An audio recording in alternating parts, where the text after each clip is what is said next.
Hello friends, तो स्वागत है आपका हमारे यूट्यूब चैनल में।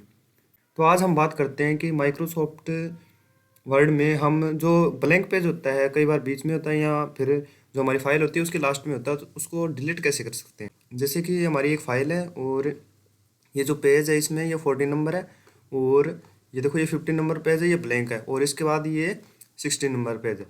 तो हमें इस बीच वाले पेज को यानी कि 15 नंबर पेज को डिलीट करना है। तो इस पेज को डिलीट करने के लिए करना क्या होगा, इस पेज को हमें सिलेक्ट करना होगा। जैसे इस पर करते हैं हम लेफ्ट क्लिक और Ctrl+G। अब ऐसा इंटरफेस आपके पास ओपन होएगा। तो इसमें करना है कि आपको पहले स्लैश स्लैश के बाद इंटर करना है पेज, और ये गो टू पर क्लिक कर देना है। इसके बाद इसे कर देना है यहाँ से कट, और अभी करना है इंटर। ये देखो अभी ये हमारा 14 के बाद 15 नंबर पेज ये हो गया, और जो बीच में ब्लैंक पेज था वो हट गया। Thank you.